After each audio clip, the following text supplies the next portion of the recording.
This is the van's original side step, and this is what I replaced it with, solid oak for durability. Not only will I show you how to build this, but also how to put metal trim around the side and the back of the van too. Let's get into it. So you first want to take the side step off, and you can do this by locating these little buttons and popping them out with like a screwdriver, and then underneath you're going to undo the screws so you can take it out. It just pops right out. Next, I used acetone to clean underneath the side step, and yes, it does not remove the paint, and it does a great job of cleaning it, as you can see here. It's actually pretty easy too. The back was lowered down, so I put a piece of sound deadening back there just to kind of lift it up and deaden down there a little bit so it wouldn't be as noisy. Then I went in with the original fit just to make sure everything would work properly. I used a miter saw to cut all of the wood to the size I needed it to be. So what you want to do is go into the van itself, measure out the side step from the side to the side, from the top to the bottom, and then you want to actually draw this out on your pieces of wood with the tape measure, and then make your cuts. And as you can see, it's actually pretty easy doing this. It's just a few tiny little cuts. Remember here and all around the tops, we're going to put that metal trim, so you don't have to cover it all up. For me, it was time to go to Home Depot, and I was gonna get the stain I needed and the polyurethane. So I got water-based for each. So I've just stained the wood, and now I'm about to coat it with the polyurethane. This is the wood stain I used, Early American. So this is the polyurethane. So here I'm doing the polyurethane.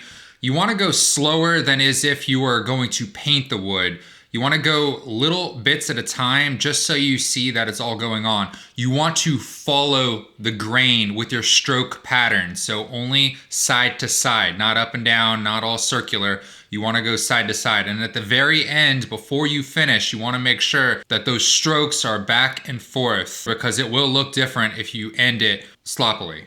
For the water-based polyurethane, it takes about 1 hour to dry to the touch, and then you can start all over again with your new coat. You want to do about 3 to 5 coats on each piece of wood that you're going to do this to. To make sure you're not hardening this while you're letting this stuff dry, you want to put this in a bag. So in between coats, you want to use some of this fine steel wool to wipe off the dust. You want to use this cheesecloth or professional tack cloths and go with the grain. This is going to make it so the second coat of polyurethane sticks way better. First, you want to wipe it down with this cloth, the tack cloth. It gets all the fine dust. Then start on the second round of polyurethane.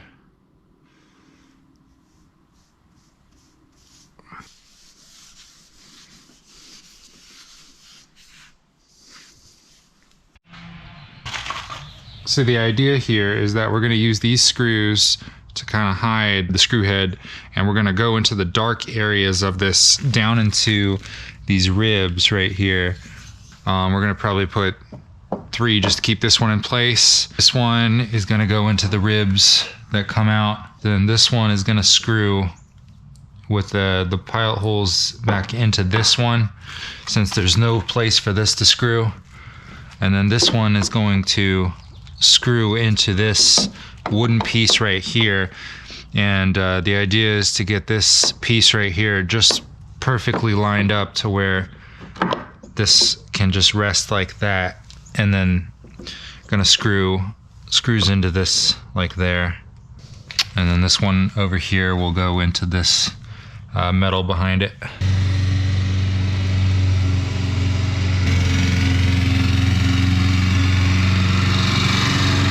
Right here I messed up. I drilled into the wrong thing and it got stuck and the screw broke off in it. So I had to fix this one. Just pay attention what you're drilling into. So what I did to get this measurement on this one is I measured, you can see this little measurement right there. I measured how it would fit between here and here.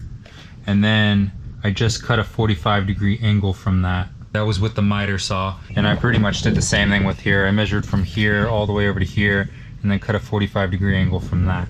Okay, so I put this from here to here, because I want it to go all the way up, and then I put a mark right here and another mark right there, and I cut this at a 45-degree angle here and another 45-degree angle over there, and I'm going to mark here too because that's right here is where that 45-degree angle starts. Okay, so this is my measurement of where it needs to be, so you make sure that it's going to be on that side of it where it's going to cut, and then you move it over to the 45-degree angle mark, which is marked right here, and then that is going to cut exactly where it needs to be, which is down a little bit on here. This is going to be the curved side and this is going to be the straight side because of how it's cutting.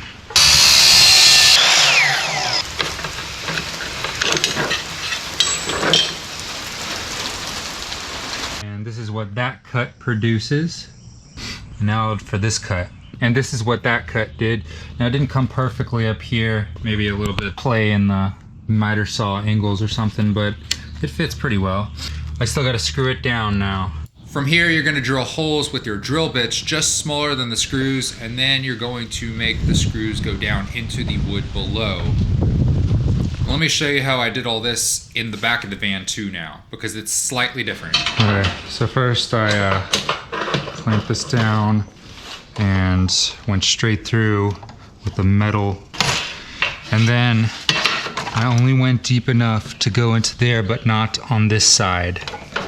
So I went down right there and then stopped. And this was to create the bendy part, because as you see, it's not straight on the end right here. It does bend. So when I put this up here, this middle part is mostly straight, but then this part curves in like that.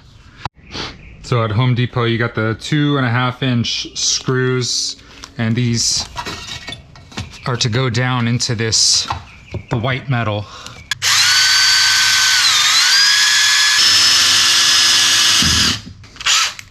This is to countersink it, so the screw isn't left up high.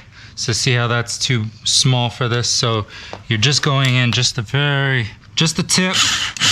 It's more properly seated once you put the screw in all the way. When going in, always use the slow speed. There we go. Not too tight. Finally, here you can see all the screws are in.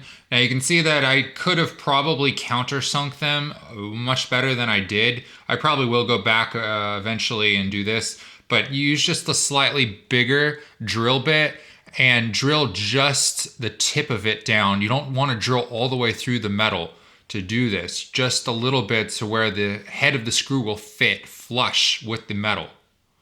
And that is it, guys. That's it for this video. So I'll see you guys next time. Peace.